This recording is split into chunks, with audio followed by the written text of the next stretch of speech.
Hello, I'm Sandra. I'm a holistic health coach, a NutraPhoria alumni.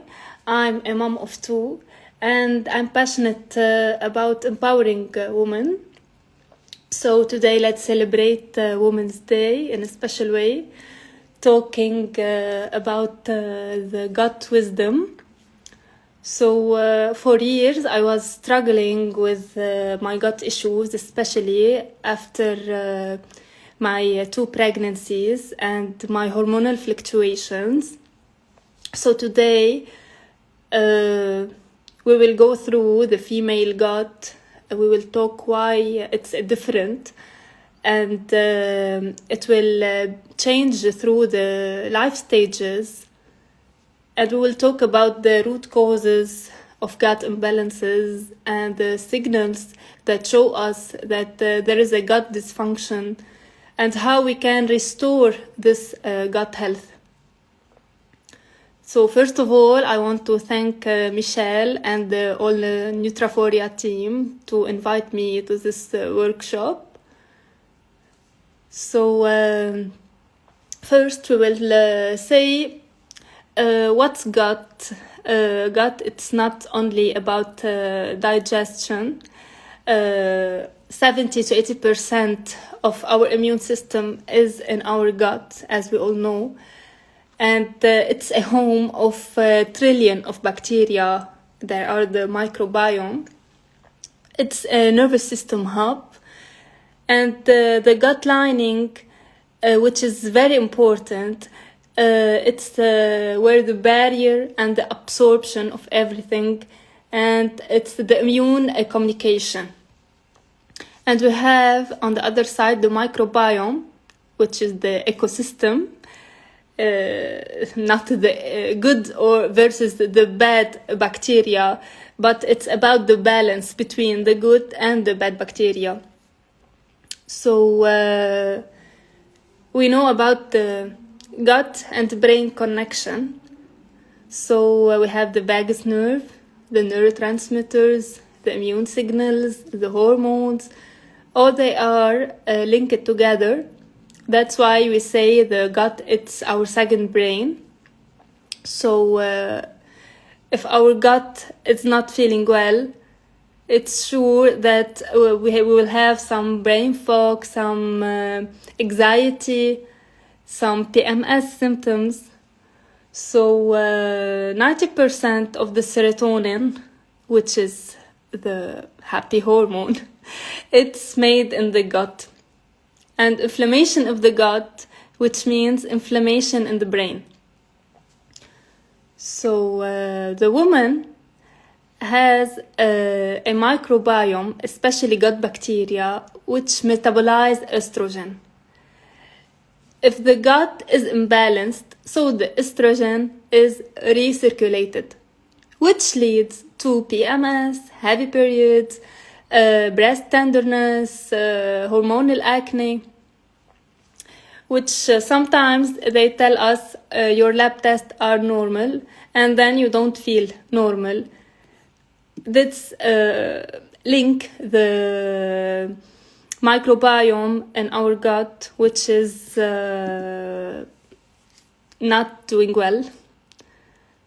So the main root causes of our gut dysfunction, or what is stressing our gut, we can say the chronic stress is very, very linked to gut issues. We have the ultra-processed food, the antibiotic and birth control using, which affect very much our gut. We have the environmental toxins, the emotional suppression.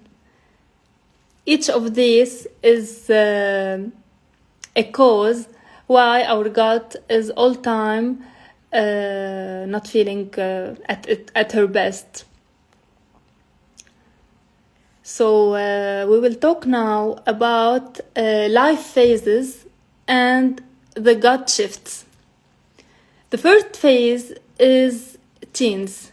When we talk about teenagers, they eat processed food most of the times. they are so stressed. Sometimes they take birth control pills, which impact so much the microbiome. And when we are at the reproductive years, then our cortisol will be more, and we will the stress will affect us more, which leads sometimes to gut permeability, the IBS issues. It will be more common in women in reproductive years. And then we will have the postpartum for moms. They will feel sometimes the microbiome shifts after delivering babies, and they will have nutrients depletion. And then the last phase, at the perimenopause and the menopause, the woman will have declining estrogen levels, and then the microbiome diversity will not be at her best. She will be bloated most of the times. She will have metabolic changes because of the estrogen. And then so the woman will have a gut that's not like the man, even in 4 stages of her life. At each stage, she has some problems in her gut.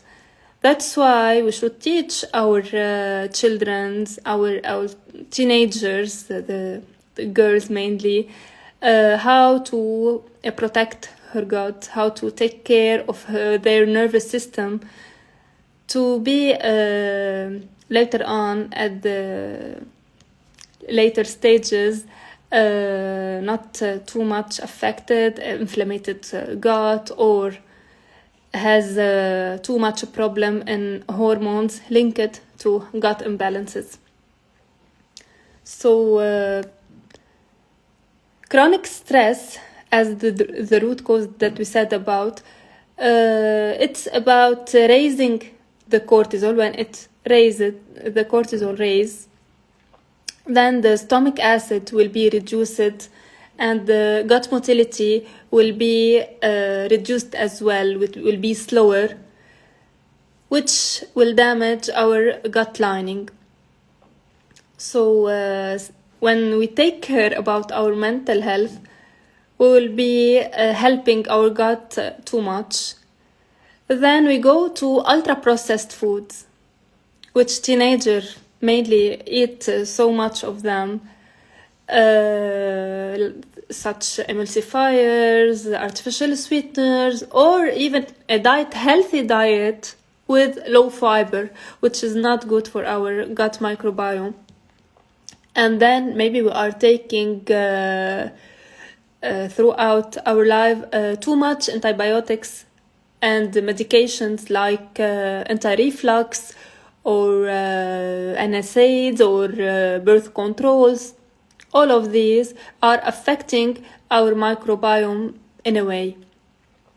And then the environmental toxins such as plastics, such as pesticides, heavy metals, plastics even in our everything in the plastic bag and the tea bags and everything. There is so much things that has plastic in it, affect so much our gut. And lastly, our gut holds emotional tension and all the trauma that we pass by. It affects our vagus nerve tone, so we will be like fight or flight mode, and our gut especially, it's affected.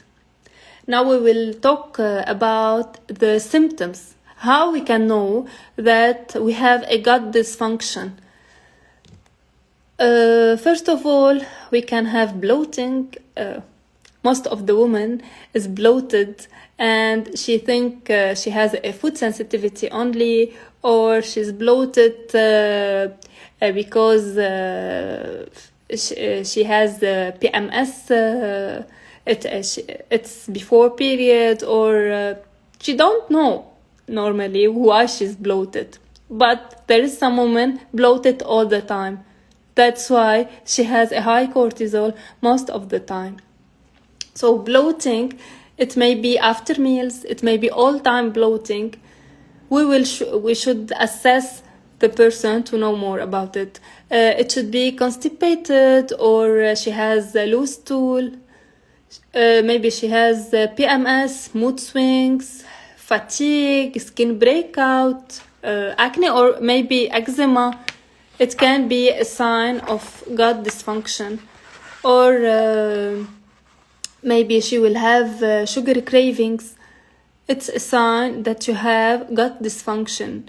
It's not only a sign of blood sugar levels, they are high. No, the sugar cravings, it's a sign that you have a gut dysfunction. And fatigue is mainly linked to gut dysfunction. For sure, we have weakened immunity, because we said 70 to 80% of our immune system is in our gut. So when we have recurrent infections, or we go sick many times, it's about our gut dysfunction. So how we can get back our gut health, how we can restore our gut health? There are many steps. First of all, we should restore our digestion. We should eat slowly. We should chew 20 to 30 times. We should chew the food. We should not be multitasking. We can add bitter food to our meals. We can remove ultra-processed food. We can reduce our refined sugar, increase our omega-3. We can hydrate properly. And surely we should not eat while using or scrolling on our phone. These steps help so much. We should add 30 to 35 grams of fiber to our meals. And sure, add fermented food as we tolerate. Fermented food like kefir, yogurt. We can add some pickles, sauerkraut, or anything. And prebiotic food as well, the garlic, onion, bananas. We have so much food high in prebiotic. It can help to restore our gut dysfunction. We can add olive oil, all foods that have omega-3 or healthy fats. It can help as well. For sure, we should take care of our mental health. Like we can do 5 minutes of breath work. So when we do an exercise to let our mental health be at her best, we are helping our gut so much. And we can expose to sunlight like 10 minutes in the early day. It helps us as well. We can sleep 7 to 8 hours. We can help our gut health so much in these steps. And later on, we should see our improvement. We should journal our bowel movement, how they are, our symptoms, how we are feeling, bloated, which food is not helping us, which food let us feel better. We should increase our fiber, add flax seeds, sauna as well. When we sweat, we are helping our gut health better. Cruciferous vegetables, even if sometimes there's some people feel bloated, they can help in restoring gut health. So as a daily routine, in the morning, you can drink warm water and add some lemon to it, get some sunlight, eat a protein-rich breakfast.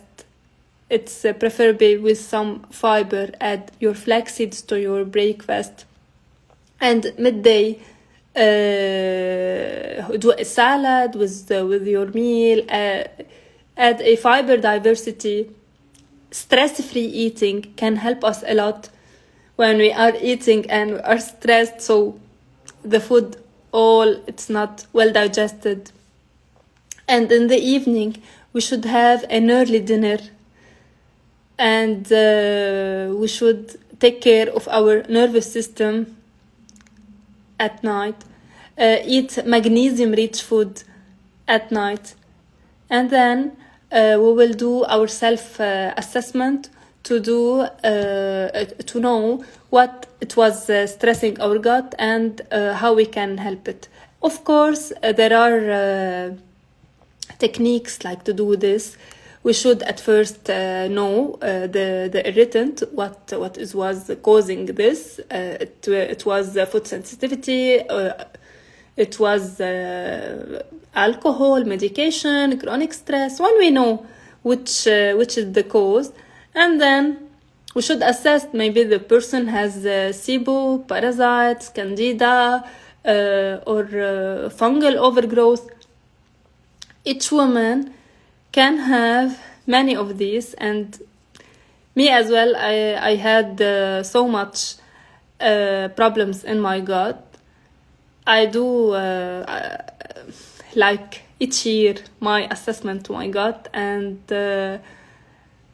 I have eliminated so many habits and so many foods. I take care of my nervous system, so I'm telling you things that I use with my clients, and I have practiced this on me at first. I had removed everything that caused me a gut imbalance or a gut issues. So then I do my lab tests to see if we had SIBO, H. pylori, or parasite. I can manage then after this. And if we want to repair, we can use the L-glutamine. It helps a lot for intestinal cell repair. We can use the zinc carnosine for the mucosal healing. We can use the collagen, the bone broth. It helps me a lot. We can use the omega-3 fatty acids to reduce the inflammation. When we have inflamed gut, we have inflamed brain. So we can help our gut and our brain at the same time. We can use digestive enzymes and some bile support. It can help as well. And then we will take the probiotic or the prebiotic, or both at the same time. Probiotics such as in terms of food, or we can take it as a supplement, but preferably we can at first take it as food. So when we do all these steps, like removing the irritant and then seeing if there is any dysfunction, any pathogens, SIBO or candida or anything else, then repairing the lining through supplements and food, and then we will rebuild our healthy gut microbiome. You will feel your best, and your especially if you have kids, your kids will see a mom that is confident and loves her body as you want to be. So that's it. There is someone who asked me, if you live a vegan lifestyle, what's a good source of omega-3 and protein as food, as I am highly sensitive to supplements? So if you are vegan, you can take you should take as chia seeds, flax seeds. Like these seeds are high in omega-3, so you cannot take the salmon. For myself, I eat the salmon, and you can eat some protein as tofu, as edamame, as lentils, as beans. There will be a good sources of protein. So I want to thank NutraPhoria team and Michelle especially for joining me, for letting me do this workshop on Women's Day. And I want to say to every woman, you are strong, even that you don't know this. You are very strong, and your family will be happy when you are feeling good. Thank you so much.